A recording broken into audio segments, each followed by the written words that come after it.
Ya, bismillahirrahmanirrahim. Assalamualaikum warahmatullahi wabarakatuh. Alhamdulillahirabbil alamin. Shalatu wassalamu ala asyrafil anbiya wal mursalin sayyidina Muhammadin wa ala alihi washabihi ajmain amma ba'd. Terima kasih banyak pada para pemateri kita yang pada malam hari ini sudah bergabung bersama kita di acara Dialogika online yang mana kegiatan ini menjadi rutinitas dari Gema Pembahasan Pusat yang kemudian diadakan setiap pekan. Pada malam hari ini atau pada pekan ini kita akan fokus di tema dialogika Indonesia Darurat Kekerasan Seksual. Kita telah menghadirkan atau menghubungi para narasumber kita yang kita anggap bahwa bisalah mewakili dalam menyampaikan bagaimana memandang dan melihat kasus kekerasan seksual yang semakin hari semakin meningkat di Indonesia. Ada 4 pemateri kita pada malam hari ini. Yang pertama ada saudari kita Dokter Rati Paradini, kemudian ada saudari kita yang lain juga Andi Anissa, ada Bang Fir, ada juga Bang Dedi Irwansyah.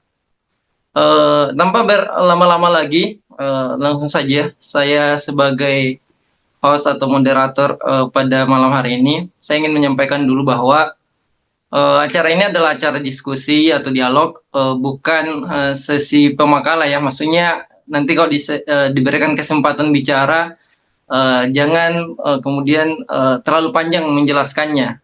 Langsung saja ke poin-poin intinya saja biar lebih efisien waktu kita dalam diskusi ini. Itu yang penting saya sampaikan karena kadang ada pembicara yang lupa waktu sampai seakan-akan dia jadi pemakalah. Baiklah, pada kesempatan yang pertama telah hadir bersama kita Dr. Rati Paradini sebagai praktisi kesehatan juga beliau. Bagaimana memandang fakta-fakta kekerasan seksual yang kemudian terjadi hari ini, dan nantinya kita akan sangkutkan bagaimana dampak kehidupan sekuler yang kemudian apakah itu menjadi penunjang tingginya angka kekerasan atau seperti apa. Silakan untuk Dokter Paradini, silakan, kami persilakan.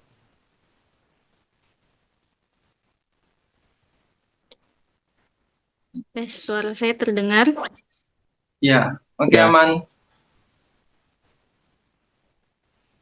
Bismillahirrahmanirrahim. Assalamualaikum warahmatullahi wabarakatuh. Waalaikumsalam warahmatullahi wabarakatuh. Alhamdulillah, wassalatu wassalamu ala asrafil anbiya wal mursalin sayyidina Muhammad wa ala ali Muhammad. Rabbi shrah li sadri wa yassir li amri wahlul 'uqdatam min lisani yafqahu qawli.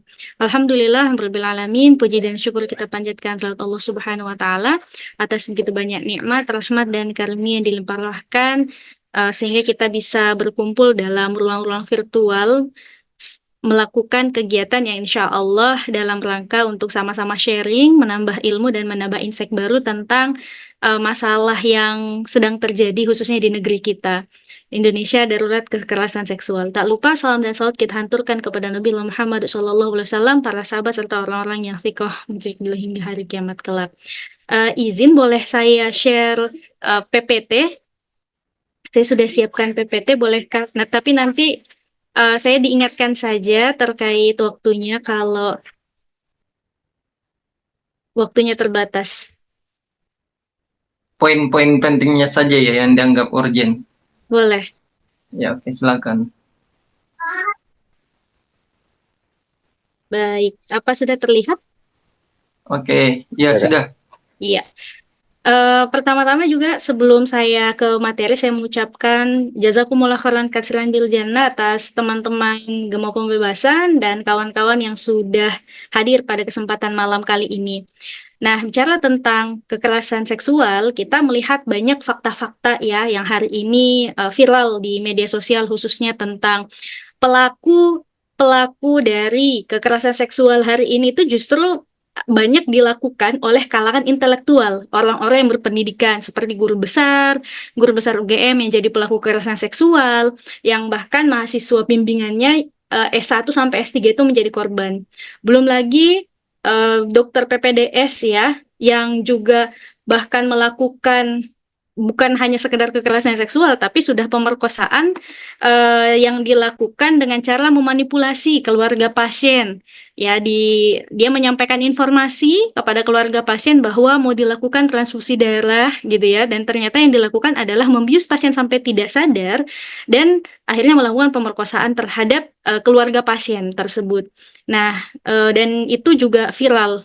Begitu juga dengan kisah dokter Objin di Garut yang melakukan pelecehan seksual. Modusnya dengan USG gratis, tapi habis itu korbannya pasien itu digrepe-grepe. Jadi ini banyak sekali ya kasus-kasus yang melibatkan teman sejawat saya sebagai seorang dokter. Jadi sangat miris sekali. Belum lagi kemudian dari kalangan intelektual. 5 kasus kekerasan seksual yang melibatkan akademisi, terbaru guru besar UGM. Belum lagi juga kalau di kota tempat saya, di Makassar sendiri ada Unhas, UNM, itu sempat juga viral kasus-kasus kekerasan seksual. Nah, bukan hanya sekedar di kalangan intelektual, termasuk di kalangan pesantren, ustadz juga kemudian ada kasus-kasus demikian. Nah, sebenarnya bukan hanya sekedar bahkan oknum-oknum guru besar, dosen, dokter, ustadz gitu, bahkan orang terdekat itu juga bisa menjadi pelaku dari kekerasan seksual. Contoh yang di Timur, bahkan ayah kandung sendiri itu bisa menjadi pelaku dari kasus kekerasan seksual ini. Nah, ini menandakan bahwa Indonesia sudah mengalami satu bentuk darurat kekerasan seksual, seolah-olah perempuan itu tidak mendapatkan ruang aman, bahkan di rumahnya sendiri pun itu masih bisa menjadi korban dari kekerasan seksual. Nah, ini akan kita bahas. Kenapa bisa orang yang harusnya dia dianggap sebagai orang yang pintar, cerdas, intelektual, kok bisa-bisanya melakukan hal yang mohon maaf sebodoh itu, sekeji itu gitu. Yang bahkan yang kayak tadi ya PPDS tadi akhirnya sampai dipecat, ya guru besar juga akhirnya kemudian kehilangan ininya, kehilangan marwahnya, kehilangan kehormatannya, kehilangan pekerjaannya gara-gara menjadi pelaku dari kasus kekerasan seksual ini. Nah, kalau bicara tentang perempuan, sebenarnya kan perempuan itu katanya spesial gitu, tapi kenapa kemudian bahkan menjadi korban dari kasus kekerasan seksual? Padahal kalau di dalam Islam itu perempuan itu bahkan dianggap sebagai pilar peradaban. Jadi baiknya suatu negara itu tergantung dari perempuannya. Itu kata pepatah Arab gitu ya. Jadi jika baik perempuannya maka baik pula negaranya. Nah, tapi kenapa kemudian perempuan malah kerap menjadi korban gitu kasus kekerasan seksual yang selama ini marak terjadi. Adapun kasus kekerasan seksual itu terjadi karena adanya pelaku dan kesempatan. Itu inti permasalahannya. Nanti akan kita kaji kenapa bisa timbul pelaku dan kesempatan ini gitu. Nah, adapun kalau bicara tentang fakta-fakta ya, Komnas Perempuan mencatat periode 2017 sampai 2021 kasus kekerasan seksual khususnya di pendidikan tinggi itu paling banyak terjadi 35 kasus, diikuti pesantren 16 kasus, sekolah SMA 16 kasus. Bahkan kalau kemudian dilihat sepanjang tahun 2020 tercatat 299.911 kasus gitu. Itu yang tercatat, yang tidak tercatat ya bisa jadi lebih banyak lagi gitu. Nah, padahal kalau misalkan kemudian kita lihat perempuan itu kan harusnya sebenarnya tidak menjadi korban karena tadi bahwa perempuan itu dianggap sebagai tiang negara, dianggap sebagai apa punya tempat yang spesial. Yang namanya perempuan itu kan seorang ibu, calon ibu gitu ya.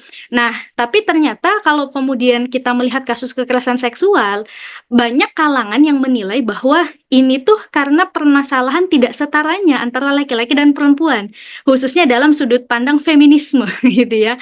Dan nah, saya mungkin sedikit saya skip saja ini ya tentang apa namanya eh, bagaimana dalam segi sejarah posisi perempuan itu memang apa ya sampai ini saya mau cerita sedikit ya sampai memunculkan satu bentuk kesimpulan yang diopinikan oleh feminisme bahwa kasus kekerasan seksual ini yang diakibatkan oleh patriarki atau diakibatkan oleh yang namanya ketidaksetaraan antara laki-laki dan perempuan sehingga karena adanya salah satu yang superpower gitu ya jadi pihak laki-laki dianggap sebagai pihak yang punya power lebih dibandingkan dengan perempuan, sehingga perempuan itu menjadi pihak yang rentan menjadi korban. Nah, nanti saya akan paparkan sedikit apakah memang itu argumentasi yang tepat gitu ya.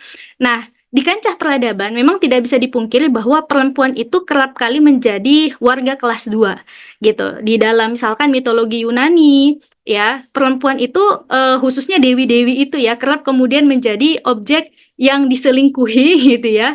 Ataukah kemudian dia menjadi pelaku atau subjek yang melakukan aktivitas perselingkuhan seperti misalkan Dewi Aphrodite ini gitu ya. Nah, begitu juga pandangan para filsuf gitu ya, yang misalkan Aristoteles yang melihat perempuan itu dia menyamakan hubungan laki-laki dan perempuan dengan menghubungkan antara hewan dan manusia. Jadi bahkan perempuan itu disetarakan dengan hewan gitu ya. Bahkan menurutnya manusia berhak untuk memerintah hewan sebagaimana laki-laki berhak memerintah perempuan. Nah, ini yang dianggap sebagai feminisme, bahwa oh ini akar masalahnya nih gara-gara patriarki gitu ya, gara-gara perempuan dan laki-laki tidak setara. Nah, tapi apakah kemudian kesetaraan itu menjadi solusi? Dan apakah memang patriarki itu biang keladinya? Ternyata tidak juga sebenarnya. Kenapa? Karena sebenarnya ketika kemudian laki-laki itu dan perempuan itu dipaksa untuk kemudian setara, ya itu nggak bisa. Kenapa nggak bisa? Karena memang Allah Subhanahu wa Ta'ala sudah menciptakan laki-laki dan perempuan itu berbeda. Dari kromosomnya saja berbeda, satu XX, satu XY gitu ya. Nah, kemudian kalau justru dipaksakan, maka yang terjadi adalah ketidakharmonisan sebenarnya ya. Kalau misalkan laki-laki itu harus sama banget dengan perempuan.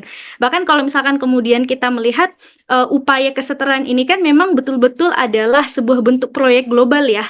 Sampai kemudian diupayakan tercipta yang namanya planet 50-50, 50% laki-laki, 50% perempuan dalam semua aspek. Baik itu dalam politik, baik itu kemudian dalam bidang pekerjaan gitu ya. Itu yang dianggap sebagai sebuah bentuk kesuksesan ya, kesuksesan, dan itu yang dianggap sebagai solusi dari maraknya permasalahan kekerasan seksual yang terjadi. Nah, padahal sebenarnya perempuan dan laki-laki itu tidak setara. Kenapa? Dari sisi dari aspek psikologis itu banyak sekali perbedaan antara laki-laki dan perempuan. Bukan hanya sekedar kromosomnya dan biologis, bentukan biologisnya saja berbeda, tapi dari aspek psikologis, cara pandang, misalkan kalau laki-laki itu lebih fokus, kalau perempuan itu lebih cenderung multitasking.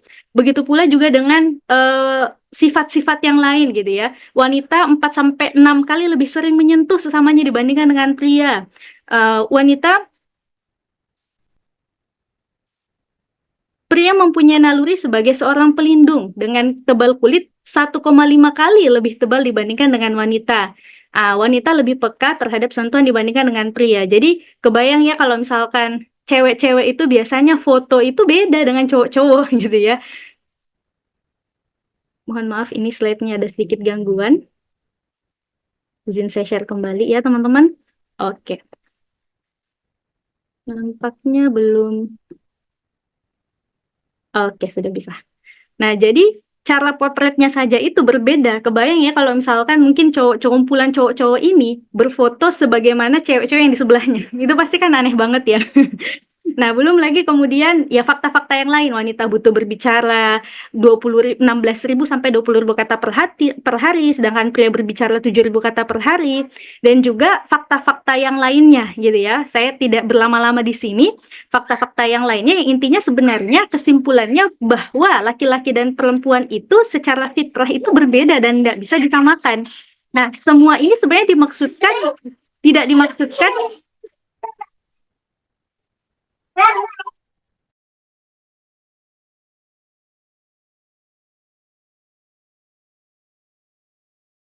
semua ini sebenarnya tidak dimaksudkan untuk mempermasalahkan gender, tapi justru untuk bahu-membahu dalam ketaatan dan ibadah kepada Allah Subhanahu wa Ta'ala.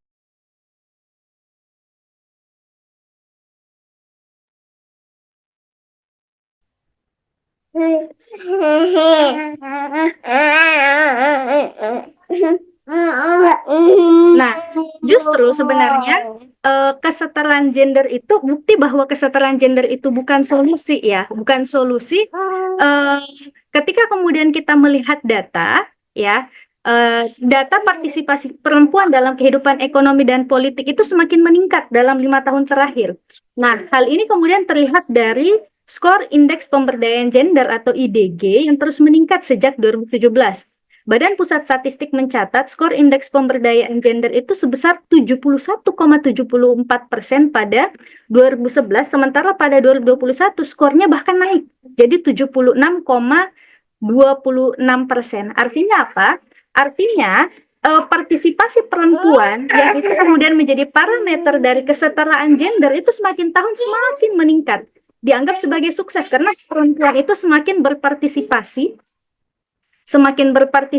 dalam bidang, khususnya dalam bidang ekonomi dan politik gitu. Nah, tapi ternyata semakin tinggi indeks gender, justru semakin tinggi pula angka kekerasan seksual yang terdata. Nah, ini kan menunjukkan jangan-jangan berarti memang yang namanya kesetaraan gender itu bukan solusi, karena harusnya kalau memang kesetaraan gender itu adalah sebuah solusi, berarti semakin meningkat IDG, semakin meningkat indeks pemberdayaan gender, harusnya semakin menurun kasus kekerasan seksual kalau kemudian itu dianggap sebagai permasalahannya gitu. Nah, kesimpulannya di situ. Lantas kalau bukan masalahnya pada kesetaraan gender, permasalahan kekerasan seksual yang sampai menempatkan posisi Indonesia itu sebagaimana tema yang kita angkat ya, Indonesia darurat dalam kondisi sudah emergensi kasus kekerasan seksual, itu sebenarnya masalahnya di mana? Nah, problem permasalahan utamanya sebenarnya adalah pada kapitalisme sekularisme. Kalau di awal tadi saya sudah memberi rumus ya, kekerasan seksual itu dia munculnya kenapa sih? Ya karena ada pelaku dan ada kesempatan. Kalau ada pelakunya dan juga ada korbannya, mestinya ya. Kalau ada pelakunya nggak ada kesempatannya, nggak bisa terjadi kasus kekerasan seksual. Begitu juga ada kesempatan tapi nggak ada pelakunya, gitu. Kesempatan itu dalam artian situasi dan kondisi yang memungkinkan orang untuk kemudian bisa melakukan tadi kekerasan seksual tadi. Nah, sedangkan dua hal ini, pelaku dan kesempatan itu bisa muncul karena apa? Pertama, pelaku kekerasan seksual itu lahir dari paham sekularisme. Paham sekularisme ini kan adalah paham yang memisahkan antara agama dan kehidupan ya. Artinya ketika kemudian paham sekularisme itu menjadi sebuah standarisasi dalam berpikir, dan standarisasi berpikir itu akan membuat kita, pemikiran itu kan akan mempengaruhi perilaku kita, gitu ya. Nah, sehingga kalau pemahaman sekuler menjadi dasar dari pilihan hidup ini, maka yang namanya ketakwaan itu akan jauh. Kenapa? Sekularisme kan memisahkan antara agama dan kehidupan, sehingga nilai-nilai agama itu tidak lagi menjadi sebuah standar dalam pengambilan keputusan. Kalau pakai standar agama mah nggak akan kejadian tuh, nggak akan kemudian mau tuh menjadi pelaku dari kasus kekerasan seksual. Tapi karena sekuler, karena memisahkan antara agama dan kehidupan, ya ada kesempatan dia akhirnya bisa jadi pelaku gitu ya, pelaku dari kasus kekerasan seksual ini gitu. Nah, termasuk sebenarnya sistem pendidikan kita. Kenapa tadi ya banyak kok bisa sih guru besar, dokter spesialis, PPDS gitu ya, calon dokter spesialis itu kok bisa melakukan hal yang seperti ini, hal yang sangat keji gitu ya, bahkan memanipulasi pasiennya, memanipulasi keluarga pasien untuk akhirnya terjadi kasus-kasus kekerasan seksual seperti tadi. Nah, ini karena kenapa? Di dalam pendidikan kita, pendidikan sekuler itu memang berhasil mencetak intelektual yang pintar secara akademik. Tetapi karena adanya sekularisme tadi, dipisahkan antara nilai-nilai agama dengan nilai-nilai kehidupan, sehingga agama itu tidak lagi menjadi sesuatu yang include di dalam proses pembelajaran gitu. Jadi agama dan sains dan teknologi itu dipisahkan gitu. Nah, sehingga itulah menyebabkan lahirnya para intelektual yang mungkin ya cerdas secara akademik, tetapi dalam aspek ruhiyah, dalam aspek nilai-nilai keagamaan itu sangat minus gitu. Nah, belum lagi kesempatan. Kalau bicara tentang kesempatan ya, kesempatan ini muncul karena kenapa? Sistem aturan kehidupan yang liberal atau bebas. Nah, sehingga menyebabkan apa? Sedikitnya ruang aman bagi perempuan. Belum lagi karena di dalam sistem kapitalisme itu yang namanya perempuan itu hanya dipandang sebagai sumber daya penggerak roda ekonomi, tetapi tidak dilihat sebagai manusia seutuhnya yang dimuliakan, yang posisinya harusnya kemudian diberikan keamanan dan seterusnya, malah perempuan itu didorong untuk keluar dari rumahnya, untuk bekerja dalam PEP, program pemberdayaan ekonomi perempuan ya. Karena tadi perempuan ketika menjadi ibu rumah tangga dianggap sebagai perempuan yang tidak produktif, tidak kesetaraan gender gitu ya. Perempuan itu harus menjadi independent woman dan seterusnya. Nah, ini adalah narasi-narasi yang akhirnya membuat perempuan itu tidak jarang tereksploitasi karena kondisi perekonomian, kondisi kemudian justru program yang ada itu bukannya malah melindungi gitu ya, tetapi malah semakin membuat perempuan itu mengalami satu bentuk kerentanan. Nah, ini yang menyebabkan kemudian bisa muncul kesempatan-kesempatan gitu. Bisa muncul, belum lagi kalau kita bicara dari aspek keamanan ya, hari ini yang harusnya kita sebagai masyarakat bisa banyak berharap kepada petugas keamanan gitu ya. Malah sekarang juga kalau mau minta bantuan atau minta tolong itu harus punya cuan gitu ya. Harus punya duitnya. Dan ini efek dari kapitalisme, sekulerisme ya. Ya, siap. Terima kasih banyak ya, Baik, dok. oh waktunya sudah habis ya. Ya nanti akan ada lagi sesinya. Kami mungkin untuk di pemateri yang lain dulu.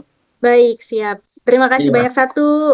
Satu lagi kalau boleh iya, oke, sebelum silakan. closing statementnya ya. Ini sudah Jadi langsung mau berakhir Kak? Tidak bisa bicara lagi setelah sesi tanya jawab atau bagaimana? bisa-bisa, tapi apa namanya Ya, satu pesan lagi, boleh? oke, oke, oke. Oke, jadi terima kasih kesempatannya. Mohon maaf ya kalau ini agak panjang sedikit. Nah, terakhir bahwa kalau bicara tentang masalah perempuan, harusnya tolok ukur kebahagiaan perempuan itu bukanlah pada aspek materi tadi ya, tetapi harusnya yang menjadi tolok ukur kebahagiaan perempuan itu adalah ketika dia taat kepada Allah Subhanahu wa Ta'ala. Nah, di zaman Rasulullah SAW, perempuan itu bukan menuntut kesetaraan karena misalkan, oh laki-laki bisa bekerja, kenapa perempuan harus jadi ibu rumah tangga? Tapi justru perempuan zaman dulu itu menuntut kesetaraan dalam aspek meraih pahala gitu. Jadi Zainab itu mendatangi, kenapa laki-laki itu ya Rasulullah bisa sholat Jumat, bisa pergi berjihad. Rasulullah cuman kemudian menjawab, sampaikanlah kepada sesiapa yang kau temui daripada kaum wanita bahwasanya taat kepada suaminya serta mengakui haknya adalah menyamai pahala orang yang berjihad pada jalan Allah, tetapi adalah sangat sedikit sekali pada golongan kamu yang dapat melakukan demikian. Nah, artinya apa? Islam itu sebenarnya sudah meletakkan peran strategis, baik itu bagi laki-laki maupun perempuan. Jadi kita diciptakan berbeda itu bukan untuk saling bersaing, tapi saling kemudian bersinergi, bahkan sama-sama punya perannya masing-masing. Dalam artian ketika laki-laki itu bisa untuk mendapatkan pahala jihad, perempuan justru bisa mendapatkan pahala jihad lewat jalan yang lain, yaitu lewat dengan apa? Taat kepada suaminya. Jadi Masya Allah, begitulah syariat Islam memberikan solusi. Nanti mungkin dari pemateri yang lain bisa ada insight yang lain lagi.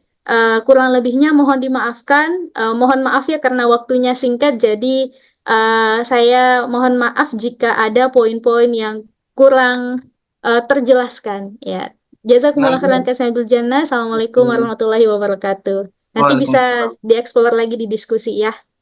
Siap, siap. Tunggu saja ya sesinya. Baik, saya mungkin ke pemateri akhwat yang kedua, ada saudari Andian Nisa. Tadi sudah dipaparkan oleh Dokter Rati, bagaimana kemudian fakta-fakta kasus kekerasan seksual yang marak terjadi hari ini, bahkan sampai kemudian yang melakukan itu adalah orang terdekatnya sendiri. Lantas dengan melihat segala macam kerusakan-kerusakan ini, apakah pemerintah mendiamkan begitu saja, ataukah kemudian ada upaya dari pemerintah untuk menyelesaikan permasalahan ini juga, dan seperti apa upaya-upaya itu, lantas berdampak seperti apa kemudian itu? Silakan Andian Nisa untuk memaparkannya.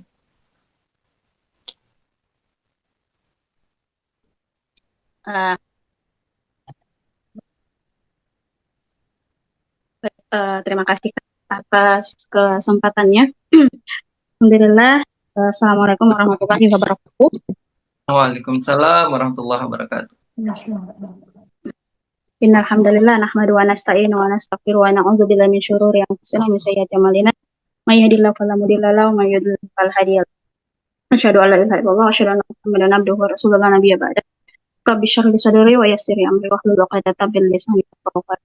Ya, kalau tadi itu mungkin dikatakan oleh Setu juga apa ya, miris kalau tadi digambarkan bagaimana kondisi perempuan pada saat ini ya terkait masalah kekerasan seksual yang digambarkan oleh Dr. Ratih ya. Mungkin kalau tadi ditanyakan oleh Kak Rifai bagaimana sih perannya pemerintah, mungkin saya lebih mengerucut lagi bahwa ke sistem demokrasi itu sendiri yang memang ada pada saat ini gitu. Kalau kita bicara tentang bagaimana peran suatu pemimpin, ya kita tidak terlepas dari sistem itu sendiri seperti itu.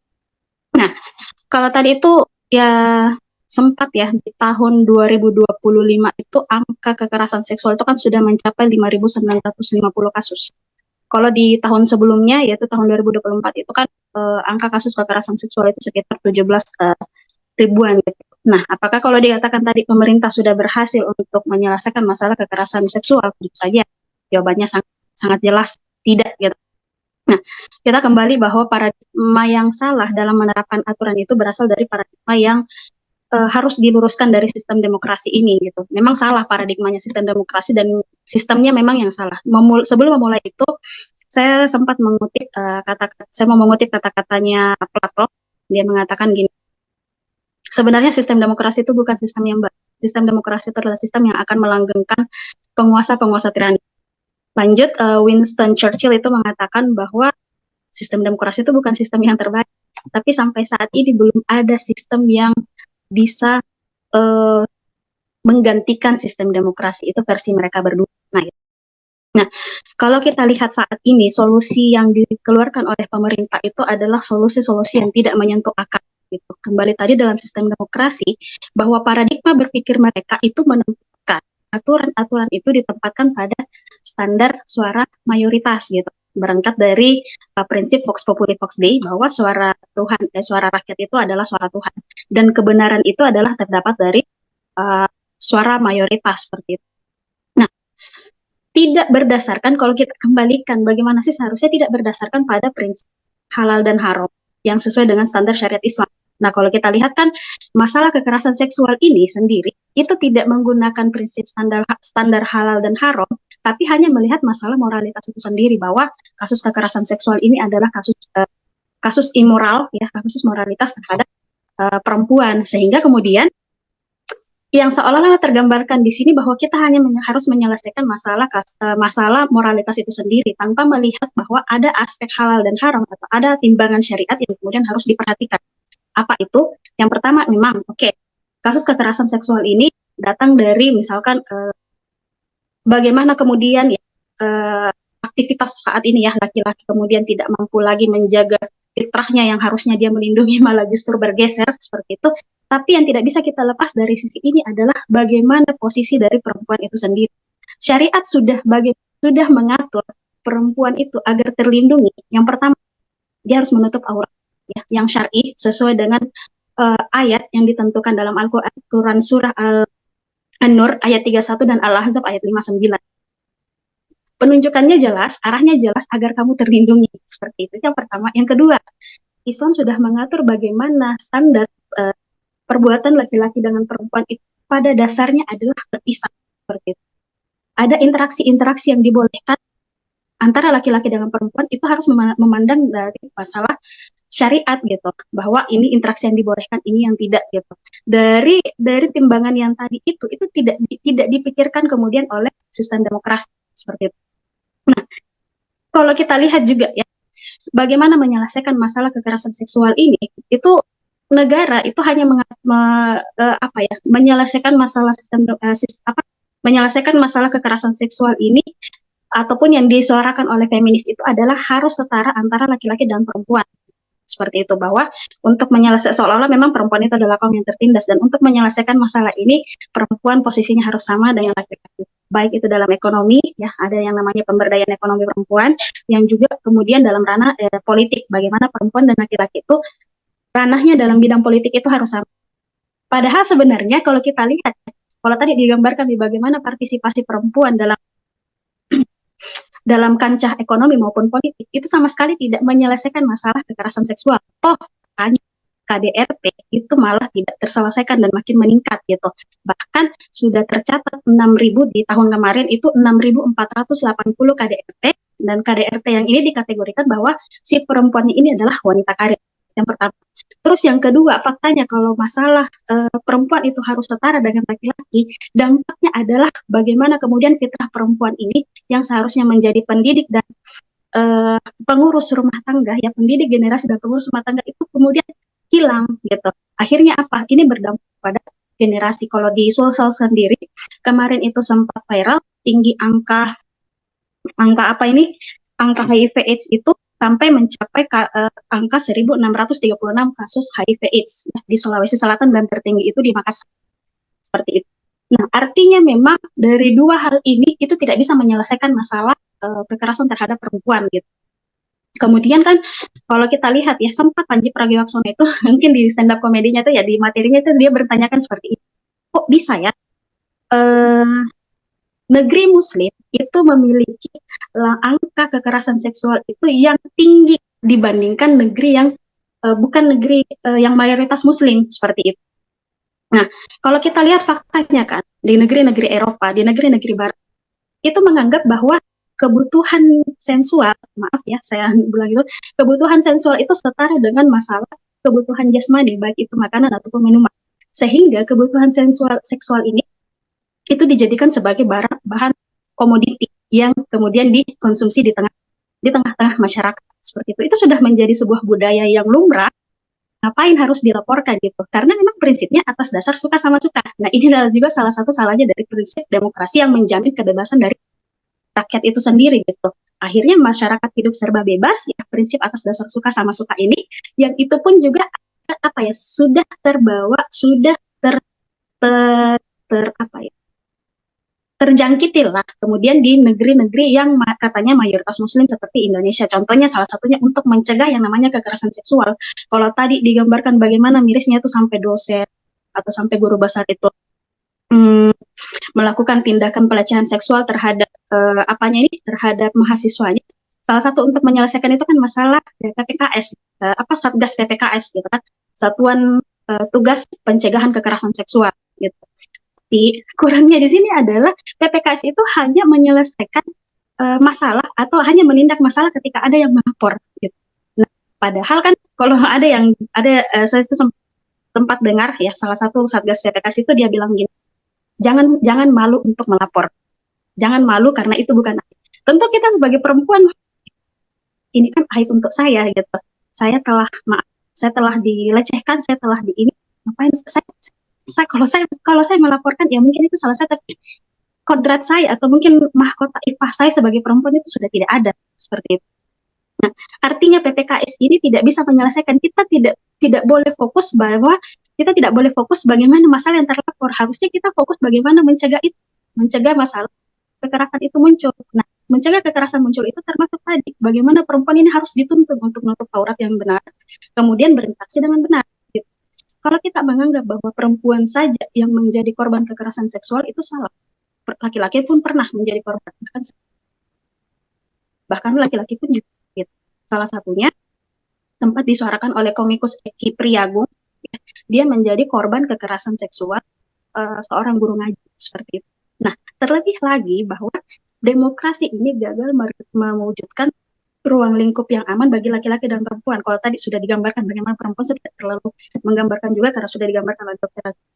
Nah, bagi laki-laki sebenarnya juga ini korban, tapi korban tidak terlaporkan. Kenapa saya mengatakan laki-laki itu adalah korban yang tidak terlaporkan? Tidak ada orang terlahir dalam fitrah yang jahat. Semua orang terlahir dalam fitrah yang baik seperti itu. Tapi media membentuk laki-laki ini yang awalnya fitrahnya itu harusnya melindungi, itu bergeser tadi dengan melecehkan atau melukai seperti itu. Kenapa? Karena tayangan-tayangan tadi, tayangan-tayangan yang industri libido yang kemudian menampakkan sensualitas, yang itu akhirnya membuat laki-laki ini sudah tidak mampu untuk menjaga, membentengi atau menundukkan pandangannya. Gitu. Sebenarnya mereka adalah korban juga, gitu, yang harusnya memang mereka bisa menjaga fitrahnya. Akhirnya mereka mengidap suatu penyakit. Apa itu? penyakit hypersex, maaf. Karena itu tadi terlalu banyak stimulus yang mereka dapatkan dari situ.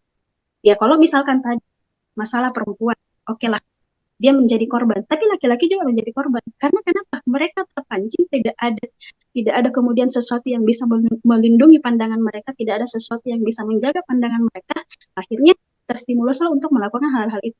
Itu kerugian pertama bagi laki-laki. Kerugian yang kedua bagi laki-laki adalah ya tentu dijerat dengan pasal-pasal ya yang kemudian sudah ditetapkan. Yang ketiga, kerugian bagi laki-laki itu adalah bagaimana kemudian pertanggungjawabannya di akhirat kelak, gitu. Sehingga terahnya tadi yang sempat saya katakan itu adalah kowam ya untuk bagaimana melindungi perempuan itu sudah hilang gitu. Mereka tidak mampu. Kalau kita ingatkan bagaimana itu luar biasanya itu Imam Syafi'i dalam menjaga hafalannya itu, dia menjaga pandangannya supaya ini hafalannya tidak terganggu.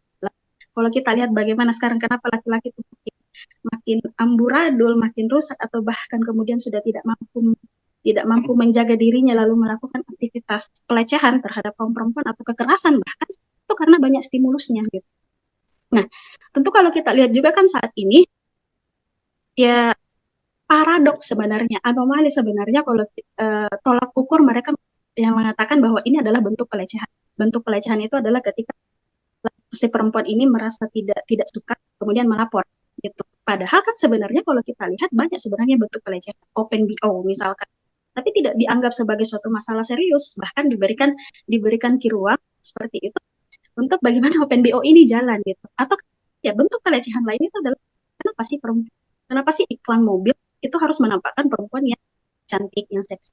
Pekerjaan mungkin harus perempuan yang berbodi semampai gitu ya, berpakaian yang seksi, berpakaian yang minim seperti itu. Atau bahkan film-film ya, film-film kalau kita lihat mirisnya adalah dilakoni para aktris-aktris itu dengan profesionalitas gitu. Ini kan sebenarnya bentuk pelecehan terhadap kaum perempuan gitu. Tapi karena tidak terlaporkan dan tidak merasa sebagai korban, akhirnya tidak terlaporkan gitu. Nah, kalau tadi kembali ditanyakan bagaimana keberhasilan pemerintah, tentu pemerintah dalam mengeluarkan regulasi-regulasinya itu gagal gitu. Karena tidak menyelesaikan masalah yang mendasar, tidak menguliti apa sih yang sebenarnya menimbulkan kekerasan seksual. Mereka hanya melihat ini kekerasan seksual adalah bentuk tindakan immoral yang dialami oleh kaum perempuan yang harus segera diselesaikan tanpa melihat bahwa sebenarnya perempuan itu adalah pemicu dari kekerasan seksual itu sendiri dan laki-laki juga adalah korban yang tidak terlaporkan. Oke, siap. Terima kasih banyak. Poin-poinnya sudah kami tangkap. Ada pembelaan ya. Terima kasih. Laki-laki dibela sama saudari Andi Anissa ini bahwa ternyata laki-laki itu korban juga. Korban yang kemudian mungkin menikmati dirinya sebagai korban itu. Ada yang seperti itu mungkin. Jadi baik, kita lanjut lagi ke pembicara selanjutnya dari Ketua BEM UNAN Universitas yang Bang Dedi Irwansyah. Apakah sudah bergabung bersama kita? Sudah Bang. Oke. Bang Dedi sendiri melihat tadi pemaparan dari dua pembicara sebelumnya yang kemudian telah melihat bahwa kekerasan seksual terhadap perempuan ini menjadi momok atau kemudian sebagai masalah yang sangat serius hari ini. Juga terjadi kemudian di dalam kampus, guru-guru besar, kemudian dosen dan sebagainya, di dunia kesehatan, para dokter. Bagaimana kemudian peran mahasiswa atau kemudian para intelektual kampus ini untuk merubah lah atau kemudian mengurangi kasus-kasus seperti ini. Silakan Bang Dedi. Baik, terima kasih Bang Fai, izin kawan-kawan semua, Bapak Ibu, kakak abang. Kemudian izin kayaknya kurang kondusif juga ya Bang ya di kamera karena sedang di luar. Kebetulan ada beberapa agenda juga. Saya izin menyampaikan pandangan secara pribadi Bang tentang kekerasan seksual yang ada di lingkungan kampus. Tadi dari Ibu Dokter juga sudah menyampaikan secara general juga beberapa kasus yang dilakukan oleh bukan orang-orang yang tidak berpendidikan mereka adalah S1, S2, S3, bahkan dokter sekalipun, dan mereka melakukan hal sekeji itu. Kalau berbicara di lingkungan kampus, ya memang sudah banyak dilakukan oleh dosen-dosen, bahkan profesor-profesor bahkan, dan sasarannya adalah orang-orang intelektual, orang-orang yang berpendidikan juga. Dan ini sudah menjadi problem umum untuk kita bersama dan sudah menjadi keresahan kita bersama.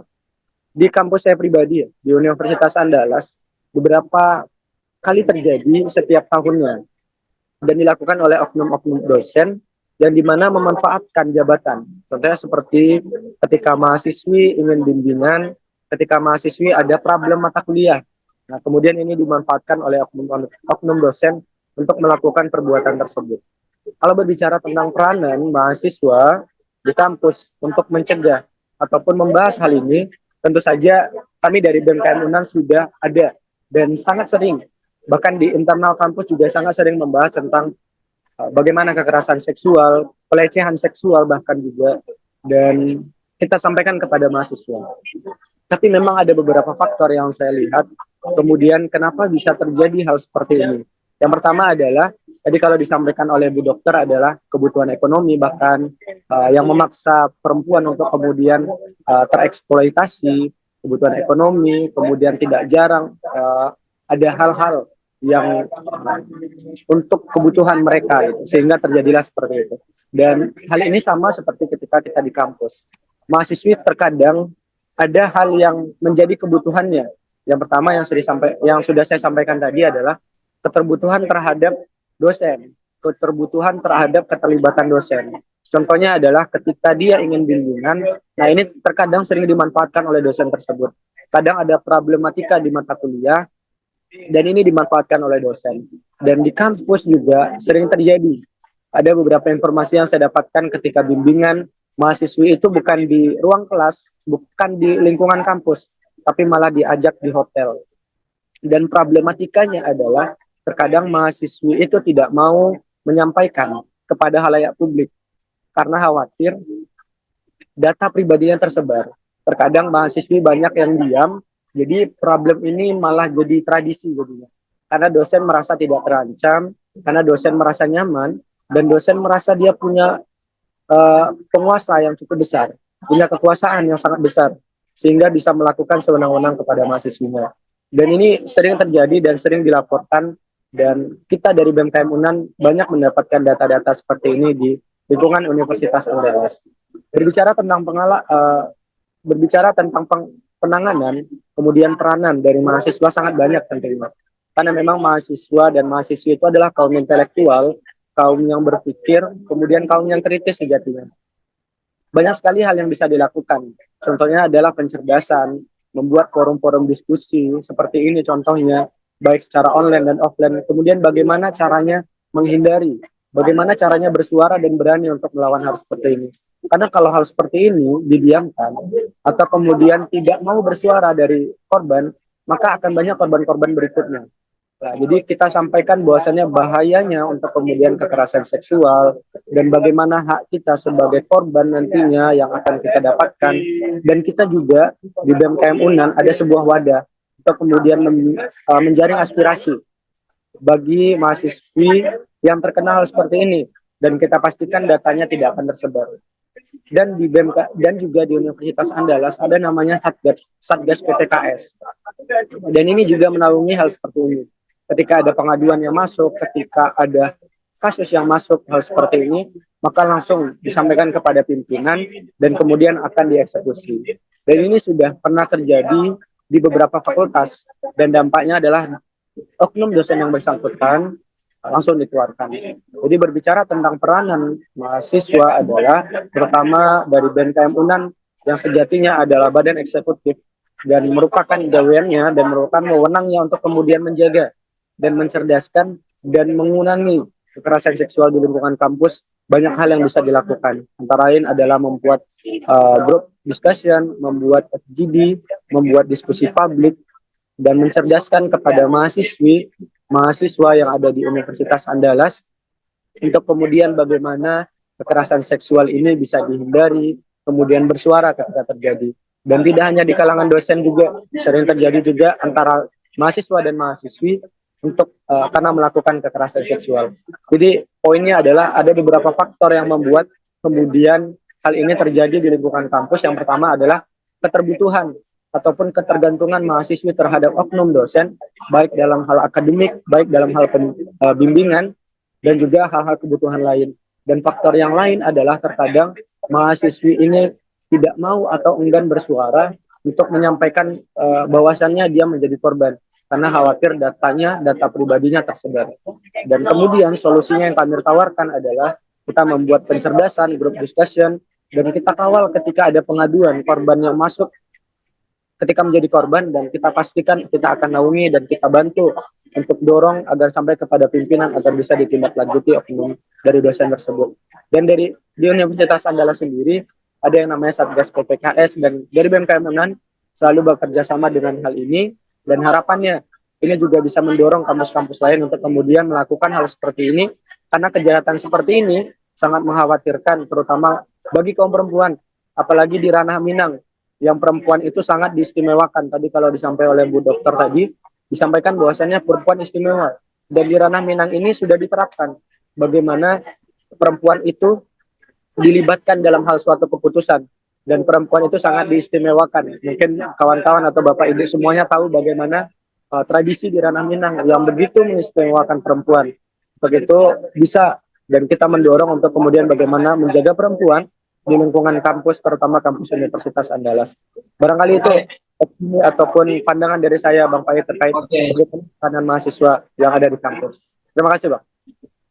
Siap. Makasih Bang Dedi, sebagai perwakilan dari, ya walaupun beliau mengatakan tadi pendapat pribadi beliau, ya beliau adalah ketua BEM dari Universitas Andalas.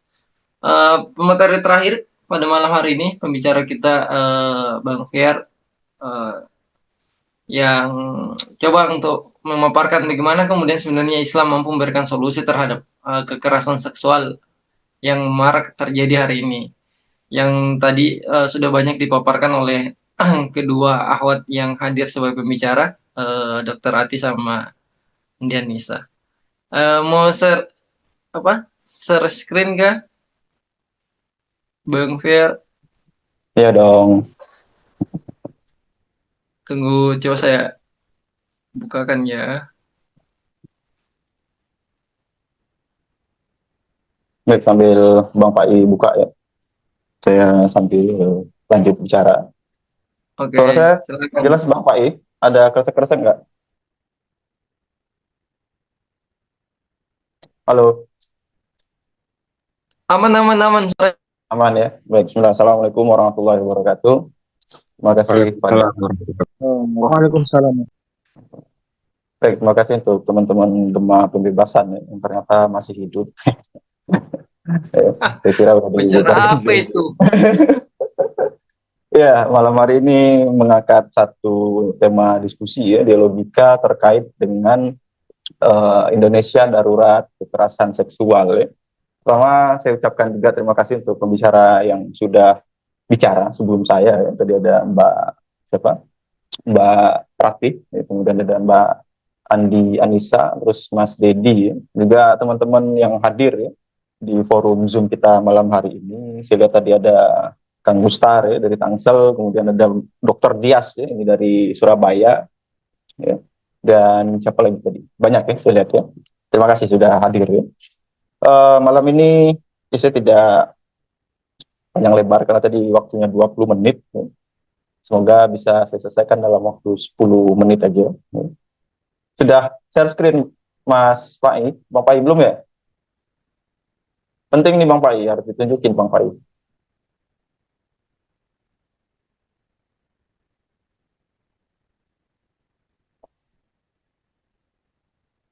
Ya, jadi dari panitia itu minta saya menjelaskan mampukah Islam itu menyelesaikan persoalan kekerasan seksual ya. Nah, terus saya tadi coba buat artikel ya, esai lah ya. Nanti ya udah sekitar 2-3 halaman ya. Nanti insya Allah setelah Nggak bisa saya Bang share screen. bisa. Terus saya bisa nggak?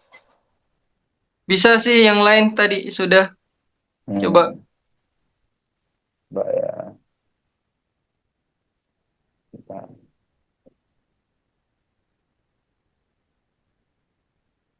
Mohon maaf ya teman-teman.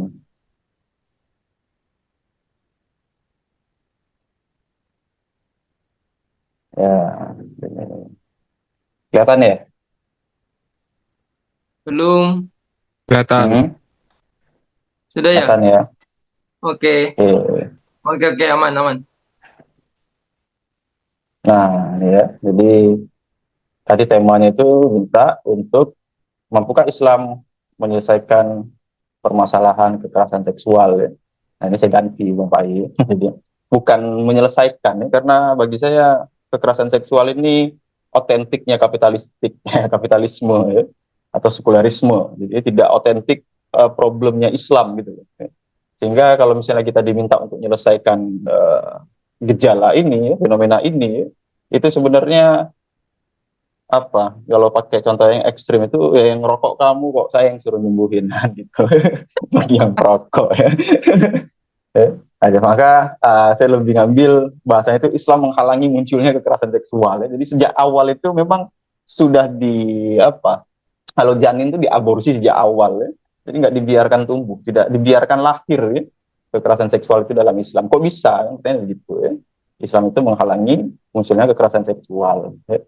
Nah, aslinya ini tadi udah dijelaskan juga sama Mbak Ratih, Mbak Andi tadi sama Mas Dedi sedikit ya. Penting dulu ya, penting bagi saya untuk kita berangkat pada pengertian ya. Karena beberapa diskusi itu saya sering mengalami diskusinya nggak sehat dan nggak tiktokan. Tiktokan itu maksudnya bukan TikTok ya.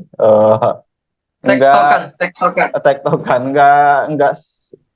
nggak sedudukan gitu loh. Ya. Karena ternyata apa pengertiannya berbeda. Ya. Jadi pengertian itu pentingnya. Kan di sini saya ngambil dari websitenya Kemenkeu. Ini dia mengartikan kekerasan seksual itu sebagai setiap perbuatan merendahkan, menghina, melecehkan, menyerang tubuh, ya, dan atau fungsi reproduksi seseorang. Ya. Gampangannya begitulah. Ya. Secara seksual itu di apa istilahnya diremehkan, ya, direndahkan. Bahkan tadi bisa sampai sampai perkosaan, ya, perkosaan. Nah itu, ya. Jadi inilah secara umum yang dimaksud dengan kekerasan seksual. Ya. Nah, data Indonesia tadi Mbak Rati juga sudah sampaikan ya. Ini saya ngambil dari 2023 sampai 2025 ya, datanya. Ini dari websitenya Kemen PPA P3A ya. Itu Kementerian Pemberdayaan Perempuan dan Perlindungan Anak. Jadi angkanya cukup besar memang ya. Bahkan cenderung naik dari 2023 sampai 2024.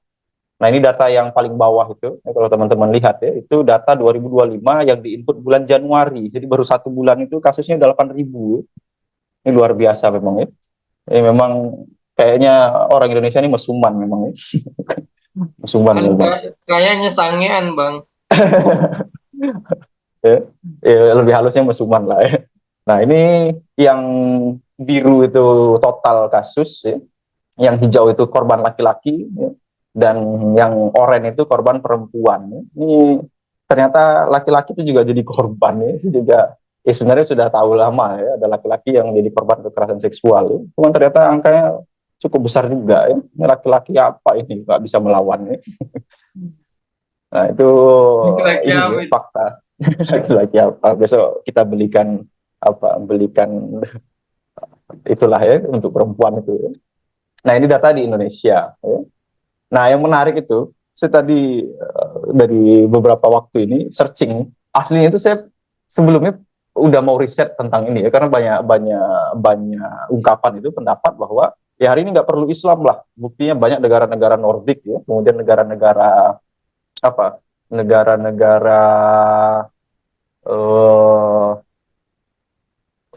Eropa itu yang maju gitu loh, ya. Yang maju mereka itu secara ekonomi dan lain-lain. Ya. Ya, kita tinggal perbaiki aja sistem hari ini, nanti bisa menuju ke sana. Ya. Nah, saya kaget ya ketika melihat ternyata terkait dengan kekerasan seksual ini angka, misal mana? Inggris ya. Inggris itu ini National Audit Office-nya ya, itu menyatakan 1 dari 12 perempuan adalah korban pelecehan seksual setiap tahunnya. Itu banyak loh, 12 banding 1 ya. 1 banding 12 itu banyak. Jadi kalau 100 itu sekitar 10 orang itu korban gitu. Ya, korban. Nah, yang lebih anu lagi Denmark sama Finland ya. Nah, ini Finlandia paling sering kan disebut pendidikannya bagus maju ya. Tapi ternyata apa? 47% ya perempuan di Finland itu jadi korban kekerasan seksual. Padahal tadi ya pendidikan itu sekarang orang mau niru Finland ya.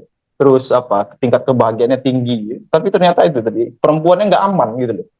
Ya, perempuannya nggak aman. Ini jadi problem besar. Ya. Jadi di Eropa dan Amerika ya, kasus-kasus kekerasan seksual ini tinggi banget. Ya. Tinggi. Ini kalau di atas ini, ya. Nah, bahkan ini saya ngambil dari Wonderlist ya. Terus dari Wonderlist itu saya rinci lagi ke beberapa website ya, termasuk DW, terus ke Friends.com apa itu ya namanya, kantor-kantor medianya Prancis. Coba saya khawatir juga pertama itu muncul di FIFA ya, wah FIFA nggak valid kayaknya ya. Saya cari lagi ketemu di Tempo ya, dari Tempo terus dia rujuk ke siapa, ke Wonderlist, dari Wonderlist terus saya rujuk lagi ke bawah. Tapi memang angkanya memang begini gitu ternyata ya, jadi bukan dibesar-besarkan ya. Jadi memang kasus pelecehan seksual ini di dunia ya, khususnya di negara-negara Eropa dan Amerika itu tinggi banget ya. Jadi kalau Indonesia darurat ya, ya aslinya tidak cuma Indonesia ya, ini problem yang meluas ya, problem yang sangat luas. Nah, ini perlu diberikan catatan ya.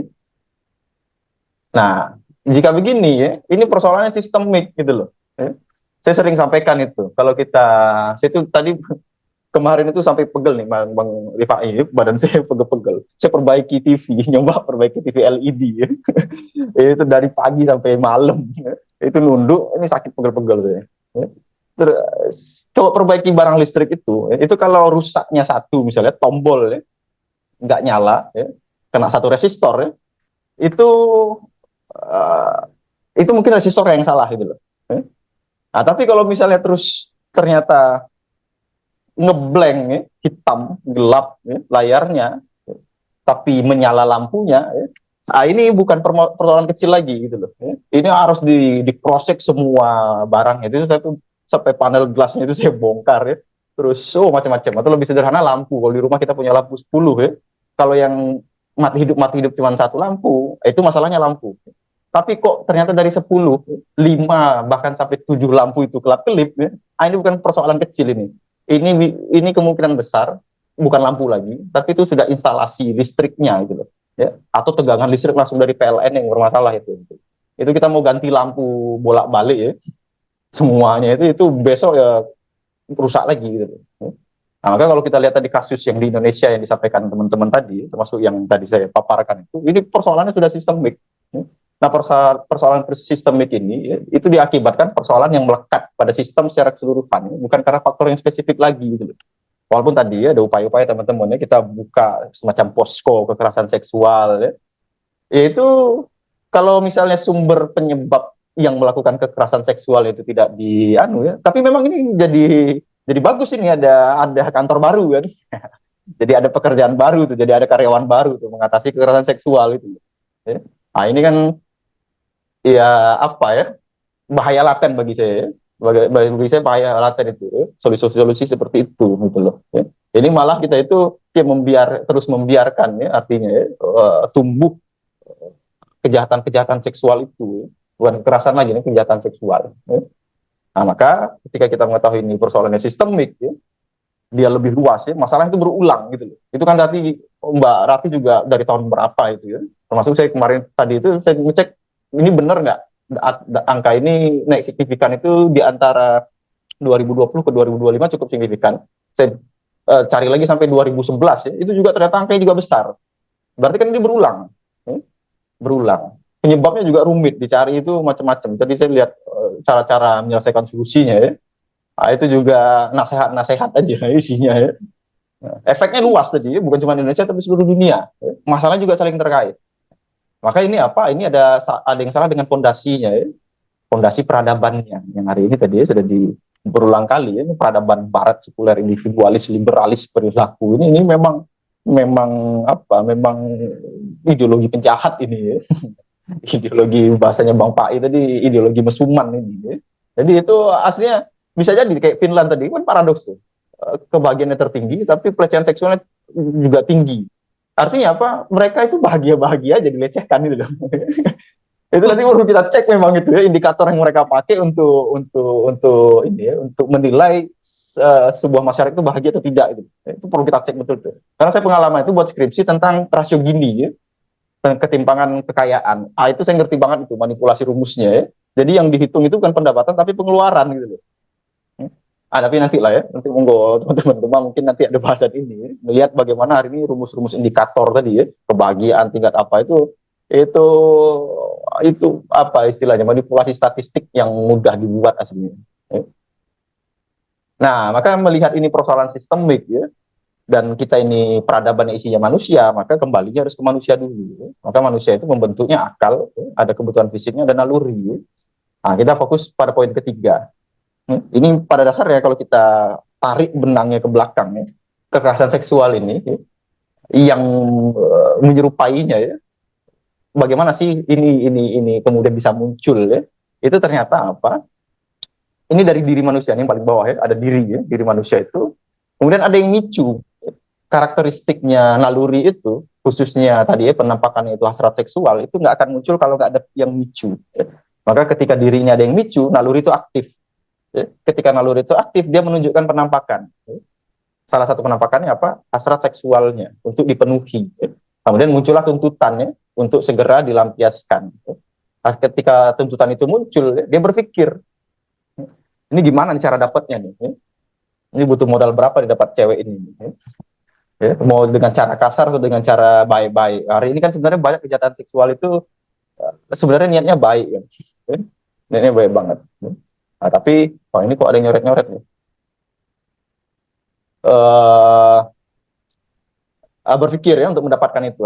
Dia berpikir itu pasti dipengaruhi oleh standar ya, pemahaman di belakang dia itu loh. Ya.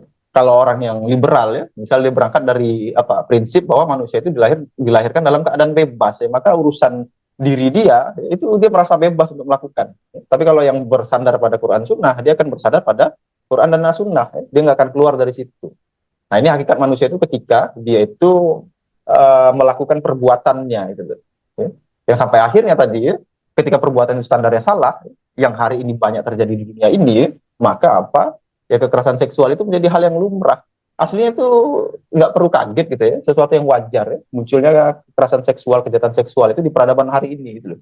Ya gimana coba secara ekonomi untuk kerja aja kita itu syaratnya menarik kan perempuannya gitu, atau apalagi kurikulum pendidikan atau sistem pengajaran kita ya memang harus berkelompok laki-laki perempuan dan lain sebagainya ya, gitu. Nah itu tadi udah banyak dijelaskan sama Mbak Rati ya.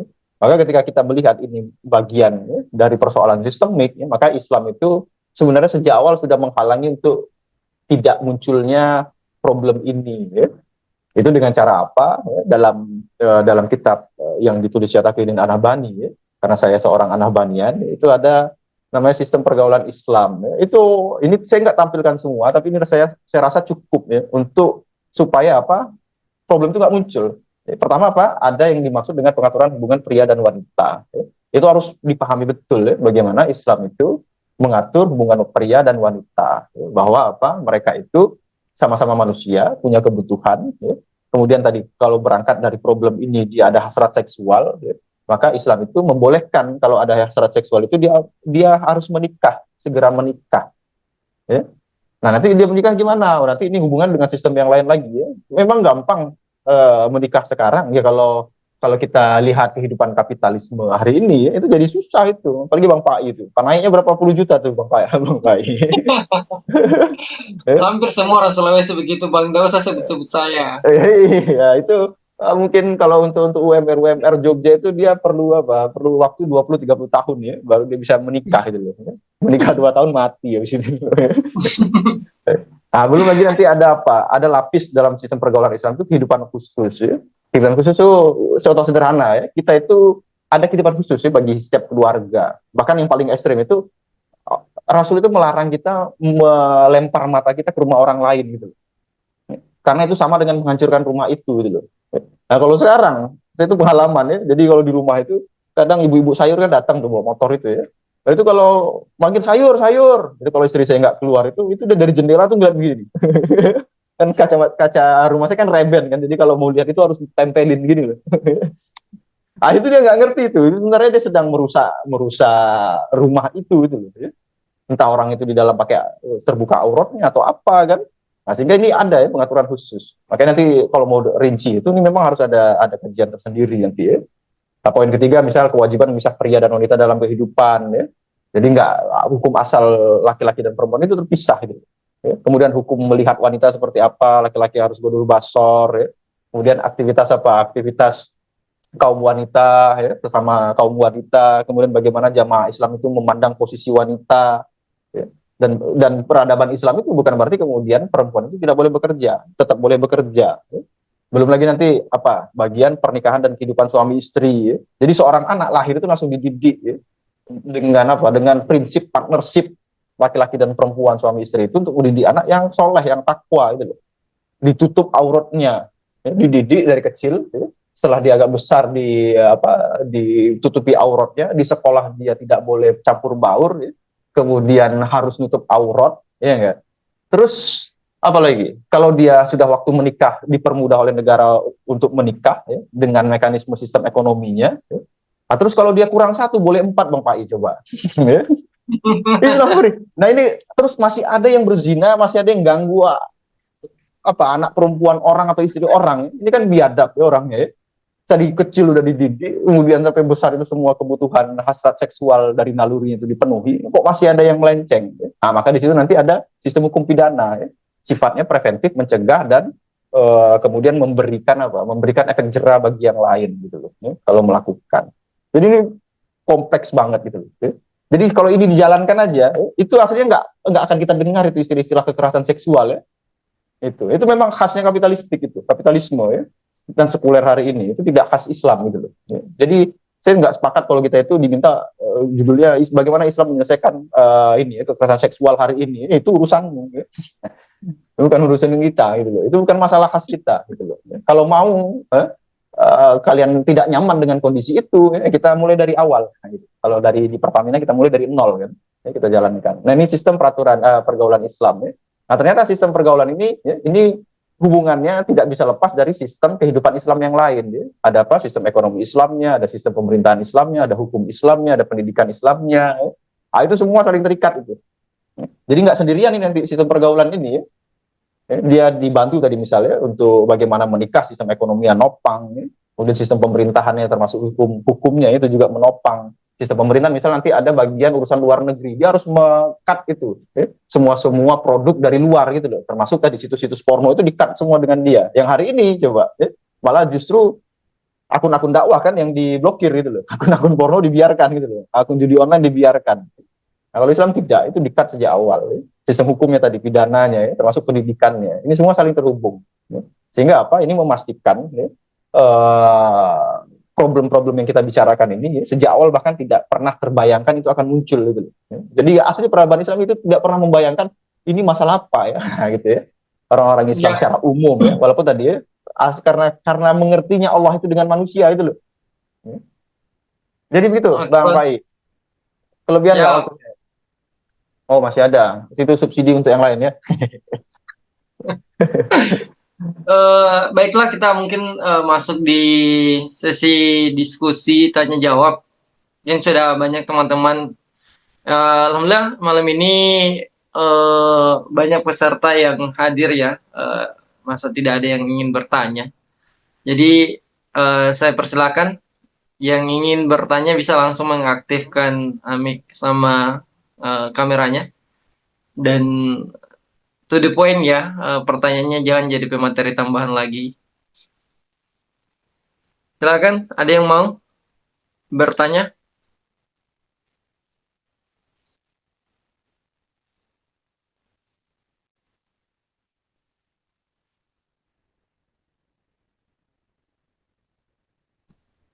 Saya bang.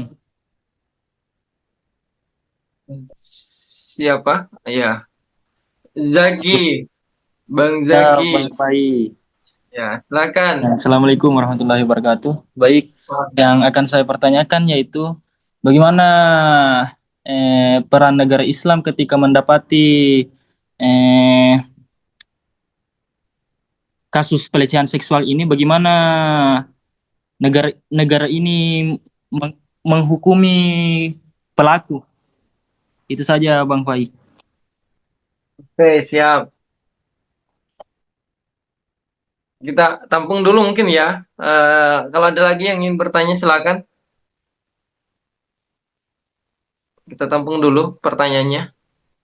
Tadi itu mungkin lebih spesifik ke Bang Fir. Silakan yang lain. Yang ingin bertanya silakan. Saya mau nanya, Bang. Bang Aziz Ji, saudaraku. Mau tanya, ini ide vasektomi itu termasuk pelecehan seksual nggak? Ya Iya. kebetulan dibuatkan videonya sama Dokter Rati tuh, nanti antum bisa lihat. Ya nanti, ya oke nanti kita temu dulu ya, nanti bisa dijawab langsung sama dokter sendiri. Bagaimana itu vasektomi, apakah itu tidak menzolimi laki-laki atau bagaimana? Ya silakan yang lain satu lagi, baru kita berikan kesempatan kepada pemateri untuk menjawab.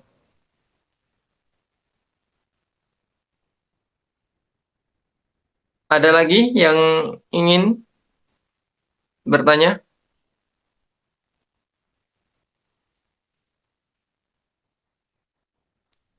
Bang Dedi di sini masih ada Bang Dedi? Masih ada bang. Oke, siap. Oh, ada yang angkat tangan. Silakan siapa yang angkat tangan itu? Yang ingin bertanya? Siapa? Silakan. Saya ingin bertanya, Bang. Ya, nggak bisa aktif videonya kah? Oh iya, bentar. Ya. Oke, gitu kan? Oke, gagah kan kalau begini ya. Silakan. Eh, Seperti tadi yang dipaparkan oleh Pak Materi, kalau sistem Islam itu mengatur salah satunya itu berkaitan dengan eh, pergaulan. Tapi kalau kami lihat di kampus-kampus pun apa yang dipaparkan oleh dosen-dosen itu katanya, ini katanya kalau sistem Islam itu terlalu keras, jadi sulit diterapkan di Indonesia katanya, karena bertentangan juga dengan hak asasi manusia dan sebagainya. Bagaimana kita sebagai orang yang memahami, mempelajari Islam, bisa uh, berargumen atau beropini ataupun mematahkan opini-opini seperti itu, gitu Bapak. Oh iya, sebelumnya Muhammad Kahar kuliah di mana? Kampus dan siapa dosennya itu? Nanti saya ketemu langsung. Kuliah di mana, bro? Di Asadia Wajo, Bapak. Oh iya, oke siap. Oh, dia lagi. Aduh, aduh, aduh. Siap, oke. Terima kasih untuk para peserta yang sudah bertanya. Jadi, yang pertama tadi dari Zaki, bagaimana ketika didapati dalam negara daulah Islam terjadi kasus pelecehan seksual. Seperti apa kemudian negara menyelesaikannya, Bang Fier, kalau memang terjadi kasusnya? Kan tidak dipungkiri bahwa akan ada, mungkin masih ada orang-orang jahat lah yang sangat-sangat jahat karena sudah berlapis-lapis negara atau daulah menjaga untuk kemudian tidak terjadi kasus itu, tapi ternyata terjadi. Nah, seperti apa caranya untuk menyelesaikan itu? Silakan untuk Bang Fiar dulu. Ya, baik. Terkait dengan kekerasan seksual ya, nanti kita akan lihat ya, seberapa jauh efek dari kekerasan seksual yang dilakukan. Ya. Maka yang umum ya, ketika itu sampai terjadi pemerkosaan, ya, masuknya kelamin ke kelamin, ya, berarti ya, itu masuk pada perzinaan. Ya. Dan itu eh, tidak hanya berzina, tapi ada perampokan, ya, ada perampasan kehormatan di situ. Ya. Ini hukumannya. Ya. Kalau perampokan itu, uh, kalau rampok harta biasa ya, itu kan dipotong ini tangan sama kaki bersilangan. Ya. Nanti monggo ada Bang Gustar itu bisa menambahkan, itu Kiai ya, Ustadz dari Tangsel ini mungkin lebih menguasai terkait itu. Tidak ada pemateri tambahan, Bang. Atau apa? Bukan atau ya, dan ada hukum rajam dan cambuk ya. Cambuk bagi yang belum menikah, kemudian rajam itu bagi yang sudah menikah ya. Nah, bagaimana kalau kekerasan seksualnya tidak sampai tadi ya, kelamin masuk ke kelamin ya. Nah, itu nanti ada, misal tadi saya coba cari ya, baca-baca sebelum mulai ini juga saya udah kepikiran pasti ada yang bertanya ini gitu loh ya. Itu ada pendapat dari Jalaluddin Suyuti ya.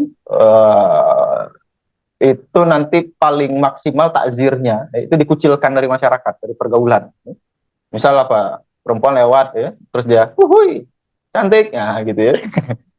Ya, atau zina mata tadi, zina suaranya ya, atau menyentuh ya bagian-bagian tertentu tapi tidak sampai terjadi tadi ya hubungan seksual ya secara paksa ya, makanya nanti takzirnya itu bisa dipenjara, berarti ya, kalau bahasa sekarang dipenjara, dikucilkan, dibuang dari pergaulan masyarakat kalau ada terjadi.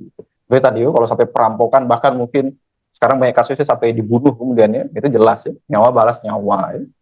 Bahkan kasusnya yang masyhur lah ya, ketika seorang muslimah dilecehkan itu kan bisa masuk, itu dilakukan oleh orang kafir ya, bahkan di negeri yang lain jauh dari pusat pemerintahan, itu oleh khalifahnya dikirim tentara itu, yang bahasanya kepalanya sudah sampai di tujuan ya, ekornya itu masih di tempat berangkatnya itu, berapa banyak itu ya. Nah gitu Bang Fai ya, yang pertama. Kemudian kedua tadi ya, dari Bang Sepa Hasar, kalau boleh ini saya lanjut ya. Boleh. Ya, Sekalian. itu ungkapan-ungkapan yang sebenarnya sangat polos lah, naif ya. Jadi persoalan sistem ya, aturan ya, atau kebijakan itu ketika diterapkan ya, untuk menilai dia keras atau tidak keras itu tadi perlu standar atau kacamata ya, perspektif kita dalam melihat sesuatu gitu ya. Misal tadi kalau keras dia juga harus adil ya. Negeri hari ini kurang keras apa gitu. Saya itu pernah beli beras itu harus nunjukin KTP ya. Coba bayangkan. Keras sekali sama orang miskin coba. Itu saya pernah saya itu berkali-kali ya, itu adu mulut dengan satpam pom bensin itu berkali-kali sih.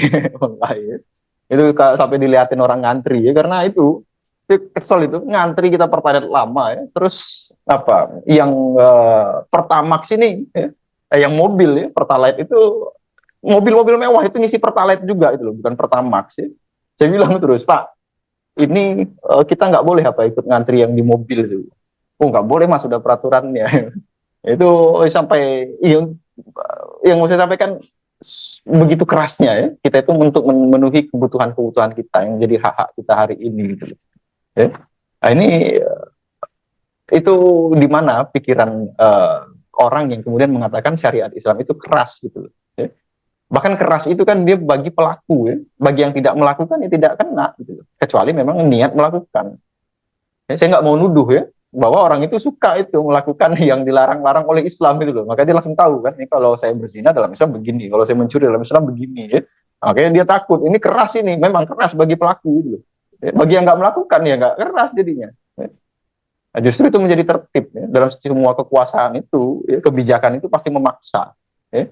Kebijakan memaksa, nggak ada namanya kebijakan itu, nggak ada namanya kekuasaan itu tidak memaksa ya. Nah, sehingga tadi ya, lagi-lagi ya, terkait dengan pelaksanaan ini yang perlu kita kejar itu adalah bagaimana dia memandang hidup aja gitu. Ya, dia itu mau menilai setiap perbuatan, setiap benda yang dia konsumsi itu boleh atau tidaknya dia konsumsi atau dia lakukan sebuah perbuatan, itu dia mau ngambil standar apa gitu. Ya, itu mohon maaf itu diragukan ya keyakinannya terhadap Islam itu. Kalau dia Muslim ya harus kita terang begitu ya, menyatakan hal-hal begini. Kalau mau sistem Islam tegak. Gitu Bang Fai. Singkat aja lah. Mungkin yang lain ada insight yang lain. Oke. Baik, bisa tambahkan sedikit untuk Bang Fir ini. Sedikit sekali saja Bang Fai. Oh ya. Oke, sedikit sekali. Nah, bagaimana ketika pasangan-pasangan bisex ini atau lesbi?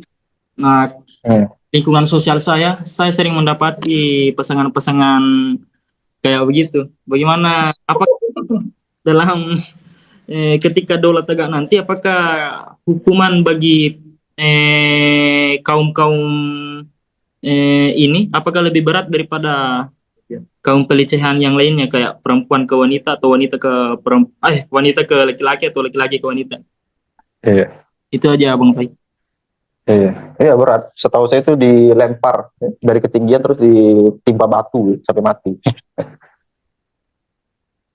Yang boti-boti kah istilahnya itu? Iya betul, Celabai Iya. di sini namanya. Itu juga menjadi satu fenomena itu saja miris melihat boti-boti ini. Itu jawabannya Pak Wai. Oke, silakan saya langsung saja dulu ke pertanyaan kedua dari saudara saya di Jakarta sana, Aziz. Bagaimana soal vasektomi itu? Apakah termasuk tindakan pelecehan seksual terhadap pria? Pertama dijawab dulu sama Dokter Ratih. Nanti bisa menambahkan juga dari Andi Anissa. Silakan. Oke, baik. Saya izin off cam dulu ya. Terima kasih atas kesempatannya dan pertanyaannya. Jadi vasektomi itu sendiri adalah metode kontrasepsi yang dilakukan oleh pria. Jadi vasektomi. Tomi itu artinya pemotongan. Vasek itu maksudnya adalah yang dipotong itu adalah saluran vas deferens. Nah, kontrasepsi ini termasuk kontrasepsi yang sifatnya itu permanen gitu. Ya, jadi dia melalui sebuah bentuk proses operasi. Nah, sehingga akan sulit untuk kemudian bisa kembali. Kalaupun misalkan mau kembali, caranya adalah dengan reversal vasektomi atau rekanalisasi vasektomi ya dibedah lagi dan dicoba untuk disambungkan. Itu pun juga tingkat keberhasilannya hanya sekitar 20-75%. Nah, apakah dia termasuk kasus kekerasan seksual? Kalau kembali kepada definisi yang tadi sudah dipaparkan oleh Bung Fir di ininya ya, di PPT-nya, kasus kekerasan seksual adalah setiap perbuatan merendahkan, menghina, melecehkan, dan atau menyerang tubuh dan atau fungsi reproduksi seseorang. Maka dia termasuk kasus kekerasan seksual berdasarkan definisi ini kalau vasektominya itu dipaksakan. Kalau vasektominya itu dipaksakan, alias bukan atas dasar keinginannya sendiri. Nah, tapi bagi kita sebagai seorang muslim tentu kita tidak bersandar pada standar tersebut ya. Karena kalau bicara tentang kasus kekerasan seksual dengan definisi tadi itu sebenarnya tidaklah tidak punya nilai. Maksudnya dari aspek definisi kasus kekerasan seksual saja itu memuat nilai-nilai yang sifatnya liberal sebenarnya. Kenapa? Karena nanti dia didefinisikan sebagai sebuah kekerasan ketika tidak ada konsen di dalamnya atau tidak ada persetujuan. Sehingga kalau misalkan dilakukan atas dasar kerelaan, persetujuan, baik itu termasuk kayak tadi ya, misalkan vasektomi dilakukan atas dasar keridoan dia, atas dasar pilihan dia, ya bukanlah kasus kekerasan seksual. Begitu pula juga kalau misalkan terjadi misalkan hubungan badan di luar pernikahan, tapi atas dasar konsen atau persetujuan, suka sama suka, maka tidak termasuk dalam kasus kekerasan seksual. Nah, ini kalau kembali kepada definisi kekerasan seksual itu sendiri. Nah, bagi kita sebagai seorang muslim, yang menjadi satu bentuk standarisasi bagi kita bukanlah kembali kepada sebuah definisi atau pandangan yang liberal ya, yang bebas. Tetapi kita sebagai seorang muslim memandang bagaimana dalam perspektif Islam. Jadi perspektif Islam misalkan terkait vasektomi, bagaimana sih hukumnya dalam Islam? Ya, di dalam Islam yang namanya kontrasepsi yang itu sifatnya permanen, sepemahamannya saya itu adalah sesuatu yang diharamkan. Kenapa? Karena Rasulullah mengharamkan yang namanya kebiri. Adapun kalau misalkan metode kontrasepsi yang lain itu, selama dia tidak permanen, itu masih diperbolehkan. Hanya saja melihat dari aspek bahayanya, kontraindikasinya itu juga kemudian harus dilihat, apalagi khususnya kalau misalkan bicara tentang KB yang sifatnya hormonal gitu. Nah, sedikit saya juga mau tambahkan.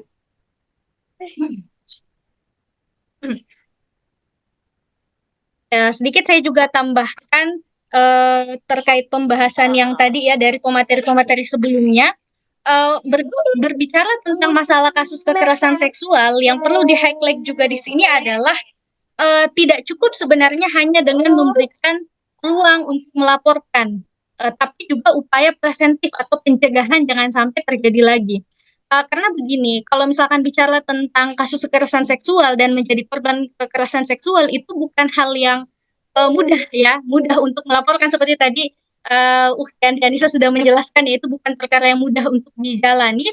Ketika seseorang itu mendapatkan satu bentuk trauma di dalam kehidupannya, maka secara neuroanatomi amigdala kita itu yang kemudian jadi ada bagian di otak ya yang namanya amigdala. Jadi ketika kemudian respon yang namanya trauma, ada 4 mekanisme yang dilakukan oleh manusia. Apa itu? Flight, fight, freeze, dan fawn. Nah, jadi fight itu adalah melawan, flight itu adalah berlari, sedangkan freeze itu membeku, dan fawn itu menuruti atau menuruti pelaku. Nah, sehingga pada saat terjadi kasus kekerasan seksual, korban yang mengalami trauma itu akan apa ya? Akan bisa saja merespon dengan freeze ataupun fawn. Tidak semuanya bisa berlari ataupun melawan begitu ya. Nah, sehingga yang perlu dipikirkan adalah bagaimana jangan sampai perkara ini tuh jangan sampai bisa terjadi begitu. Ya, sebagaimana tadi solusi Islam yang sudah sangat komprehensif dijelaskan ya, ada upaya-upaya preventif yang dilakukan gitu. Nah, sehingga kesimpulannya adalah kita melihat masalah kasus kekerasan seksual ini bukan hanya aspek kasuistik atau oknum belaka, tetapi melihatnya bahwa ini adalah akibat sistemik yang diakibatkan oleh penerapan sistem yang tidak sesuai dengan syariat Islam sebenarnya ya.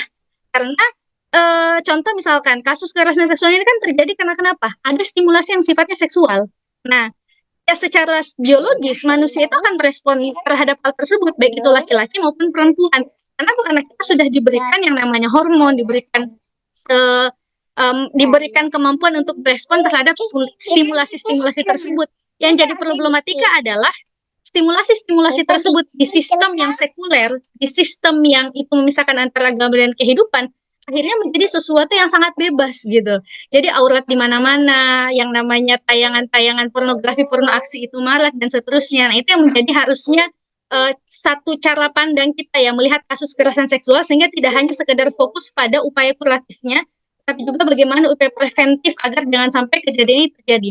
Maka kenapa sampai ada pelaku yang bahkan tega melakukan kekerasan seksual kepada anaknya sendiri, kepada anak kecil misalkan yang menjadi korban, itu karena tadi banyaknya stimulasi-stimulasi rasa seksual dari mana-mana dan dia tidak dan dia akhirnya menemukan korban yang rentan. Dia misalkan mungkin dia sudah terstimulasi nih karena nonton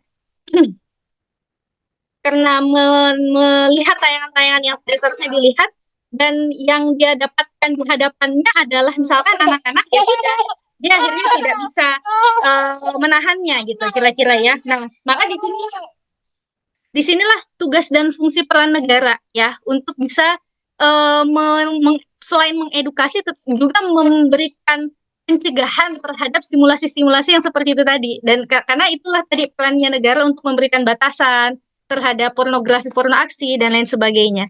Mungkin itu saja sedikit tambahan yang bisa saya sampaikan. Jazakumullah khairan katsiran. Assalamualaikum warahmatullahi wabarakatuh. Waalaikumsalam warahmatullahi wabarakatuh. Iya, terima kasih banyak. Saya persilakan mungkin dari saudari Anissa, Andi Anissa mungkin ada yang ingin ditambahkan.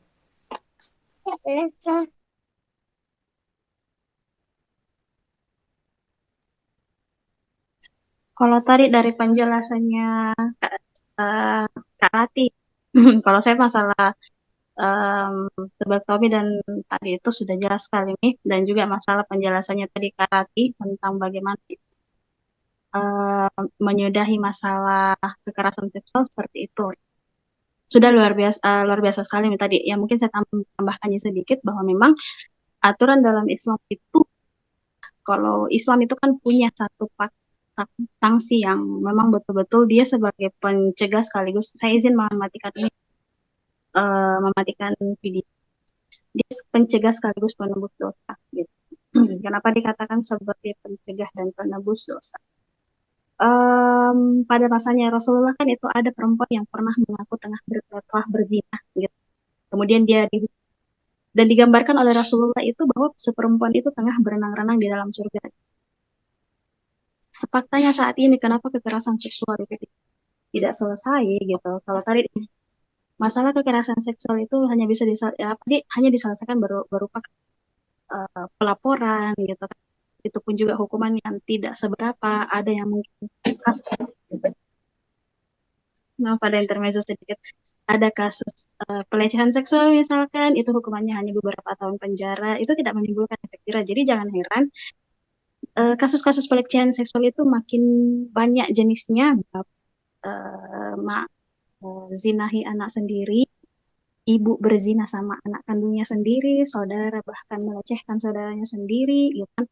Makin ini ya karena tadi tidak ada aturan yang bisa kemudian itu tegas mencegah seperti itu. Sedangkan kan kalau dalam Islam memandang kekerasan seksual itu memang eh, ada aturannya yang memang itu betul-betul sangat membuat orang eh, takut.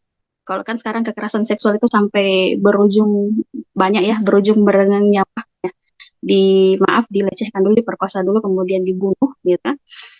Itu kan kalau masalah membunuh lagi itu ya bagaimana hukumannya itu kan dengan kisos seperti itu. Nah, kalau kemudian dalam kasus masalah zina itu kan ada yang kemudian dicambuk, ada yang kemudian dirajam. Rajam itu juga aduh, kita kalau bahas masalah rajam itu sampai ngeri-ngeri sedap.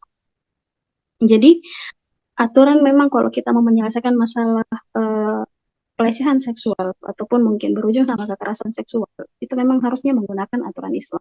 Yang walaupun dikata orang keras, ya, yang walaupun berusaha untuk ditentang bahwa ini tidak sesuai dengan HAM, karena HAM itu sebenarnya ya dan lagi tidak pernah memihak pada kaum muslim lah gitu. Itu HAM itu seperti itu. Walaupun dikatakan tidak sesuai dengan HAM, padahal sebenarnya inilah aturan yang memanusiakan manusia, jauh lebih memanusiakan manusia daripada aturan yang dijunjung tinggi oleh HAM itu. Kenapa? Karena itu tadi aturan Islam itu datang untuk melindungi nyawa, menjaga kehormatan perempuan seperti itu, dan kemudian juga menyelesaikan masalah kekerasan seksual itu betul-betul ada peran media gitu. Kalau sekarang kan dalam sistem kapitalis itu bagaimana kemudian masalah konten pornografi itu dijadikan komoditi ekonomi ya, yang bagaimana masyarakat itu, rakyat itu jadi bahan komoditinya gitu ya, konsumen begitu saya maksud saya, arah produksinya itu adalah bagaimana masyarakat itu menjadi konsumen dari itu gitu. Sehingga kemudian itu tadi laki-laki yang harusnya mampu menjaga pandangannya tidak akan mampu menjaga pandangannya karena terlalu banyak stimulus-stimulus dari media-media. Buka internet sedikit, anak-anak buka internet sedikit sudah dapat itu. Jadi tidak heran kalau anak-anak kecil saja sudah tahu cinta-cintaan, sudah tahu pacar-pacaran, mami papi, abi umi, oh Tuhan, ya Allah. Itu sudah masih dalam anak kecil kan sudah. Jadi stimulus dari bocil, kalau sekarang kapitalisasi gitu kan. Kemudian juga pendidikan tadi yang digambarkan oleh Kak Ratih gitu kan sudah dikapitalisasi juga dan memang sangat jauh dari nilai-nilai Islam. Itu semua yang kemudian ini, dan kemudian peran keluarga ya, jauhnya kemudian peran perempuan tadi karena konsep equal ya, kesetaraan gender itu mengharuskan perempuan atau menggambarkan perempuan itu baru keren kalau dia turun dalam peran ekonomi gitu, menjadi wanita karir seperti itu. Akhirnya apa? Generasi-generasi terbentuk seperti itu. Muncullah generasi-generasi yang mungkin ya kacau lah ya dalam masalah bagaimana mengatur syahwatnya gitu. Jadi sekarang itu masalah syahwat itu tidak dijadikan sebagai sesuatu yang harus ditundukkan, tapi dijadikan sesuatu yang berupa kebutuhan dan harus perjualbelikan gitu. Oke.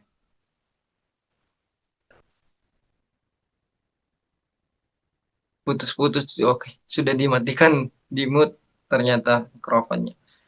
Ya faktanya juga memang terjadi ya, tetangga saya tinggal di Jenepontonya, tetangga, anak tetangga kelas 3 SMP, kemudian dia datang bawa pacarnya yang kelas 1 SMA, katanya pacarnya hamil dan harus kemudian dinikahi.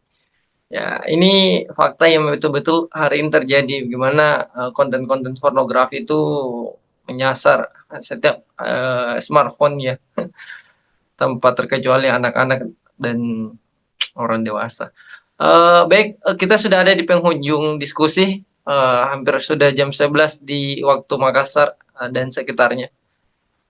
Apalagi ada pemateri di Ahwat juga, jadi alangkah baiknya mungkin sudah dicukupi saja diskusinya pada malam hari ini. Saya terakhir mungkin untuk sebagai closing statement masing-masing saya beri kesempatan 1 menit saja untuk kemudian memberikan pencerahan di akhir sesi ini. Silakan mungkin dari Dokter Rati dulu kalau masih ada.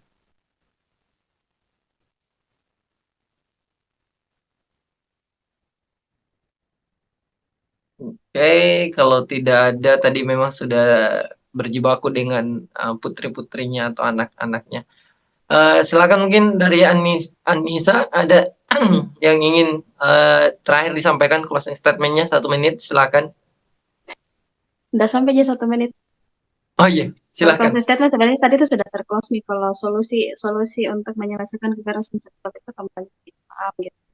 Tidak perlu lagi mau diperbaiki ini demokrasi, tidak perlu mikir lagi tidak perlu lagi kita berharap pada apa itu, pada sistem demokrasi. Tidak perlu lagi kita berharap pada HAM yang sebenarnya juga tidak sebenarnya memihak kepada kaum muslim. Yang perlu itu sebenarnya kembali kita tadi kata-katanya dari Plato bahwa sistem demokrasi itu sebenarnya sistem yang hanya melanggengkan kekuasaan tirani gitu, ataupun kata-katanya Churchill bahwa sistem demokrasi itu bukan sistem terbaik. Hanya kita belum dapat sistem yang lebih baik demokrasi. Halo, kita muslim, kita tahu bahwa sistem hidupnya kita, bahwa pandangan hidupnya kita tetap timbangan syariat halal dan halal. Udah, tinggalkan demokrasi itu. Kalau katanya tadi itu rusak, sebenarnya itu demokrasi. Itu saja. Dan memang yang harus kita perjuangkan itu adalah bagaimana syariat Islam harus diterapkan dalam lingkup pribadi, keluarga, masyarakat, bahkan negara. Oke, siap. Terima kasih. Terakhir, Bang Fir, penutup. Bang Tadi Bang Dedi nggak nutup dia? Bang Dedi kayaknya sudah keluar. Tadi kayaknya Oh, sudah ya. Oke. saya silakan. Ya, terkait masih dengan saya nambahin ada jawab pertanyaan terkait bagaimana dengan HAM hari ini dan lain-lain itu ya. HAM itu kan akal-akalan Eropa dan Amerika aja ya, akal-akalan filsuf-filsuf gabut sebenarnya. Filsuf itu kan orang-orang gabut ya sedikit. Jadi ada satu syair ya dari Muhammad Iqbal itu judulnya Payam Emasrik ya. Itu ada satu bagian itu dia nyebut begini, mustahil bagi 200 ekor keledai itu melahirkan pemikiran manusia. Jadi mustahil, dia sedang mengkritik demokrasi di itu. Bagaimana hari ini terus manusia itu ngumpul sebanyak apapun ya, itu mau melahirkan ya, pemikiran yang sanggup untuk mengatur dirinya sendiri. Gitu. Ya. Apalagi tadi ya, dunia yang sangat kompleks ini ingin mengalahkan aturan-aturan yang datang dari pencipta. Ya. Itu sesuatu yang tidak mungkin. Ya. Nah, sehingga apa?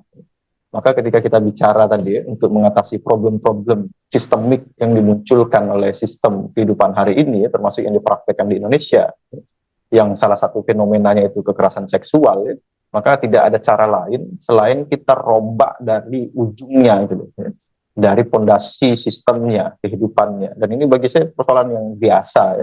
Coba nanti kita baca ya, perdebatan antara Nasir, Hamka di satu sisi dengan Soekarno, kemudian nasionalis yang lain ya, dalam debat-debat mulai dari tahun 20 bahkan ya, tahun 20 sampai bahkan 55 ya. Jadi biasa itu ya. Nyebut apa, kamu itu otak lumpur ya, kamu itu otak kayu ya. Itu ungkapan-ungkapan yang biasa gitu, ya. Nah, maka hari ini ketika kita menghantam sistem hari ini ya, tapi tetap tadi ya dengan santai, kemudian ya temenan secara personal ya, tapi pikiran itu kita harus pukul dengan kuat, ya, Karena kalau tidak begitu, ya, ini problem-problem tadi tidak akan pernah selesai. Bahkan memang itu sesuatu yang apa? Inherent, ya. Inherent itu apa? Sejalan dengan sistem hari ini. Bagi mereka memang bukan persoalan. Bukti tadi Finlandia, ya, bisa bahagia dengan tingkat kekerasan seksual setinggi itu, gitu loh. Itu kan berarti memang sesuatu yang wajar ya bagi mereka. Ya. Tidak Udah dianggap wajar. kekerasan mungkin ya. Iya, itu. Nah, jadi itu ya. Jadi kalau ada yang mengatakan Islam keras tidak bisa, ya, yang hari ini buruk sekalipun tadi ya, fasisme aja itu bisa eksis kok. Ya, masa Islam tidak? Padahal punya dasar yang kuat. Baik, itu Bang Pai dari saya untuk malam hari ini. Semoga bermanfaat. Selamat malam. Assalamualaikum warahmatullahi wabarakatuh. Waalaikumsalam warahmatullahi wabarakatuh ya. Ditunggu nanti di dialogika selanjutnya, Bang Fer. Untuk kedua pemateri lain yang kemudian masih ada, dari Dr. Rati dan Saudari Andi Anissa, terima kasih banyak sudah menyempatkan hadir dalam kegiatan kami di Gema Pembahasan. Ya, Bang Fiar tadi mewakili kami dari Gema Pembahasan untuk menyampaikan pandangan-pandangan terkait bagaimana kemudian Islam mencegah, bukan menyelesaikan. Enak saja masalah demokrasi diselesaikan sama Islam. Urus saja dirimu sendiri. Terima kasih banyak semuanya para peserta-peserta semua yang kemudian masih stay di ujung akhir acara kita ini. Semoga apa yang kemudian kita ingin wujudkan, upayakan itu segera diberikan kemudahan, pertolongan dari Allah Subhanahu wa taala. Semoga segala bentuk kezaliman, kemaksiatan hari ini bisa segera itu hilang sirna dengan tegaknya daulah Islam, tegaknya khilafah,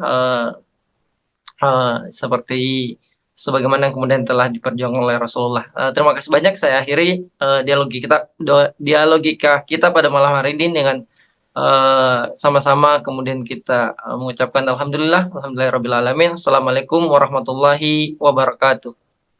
Waalaikumsalam.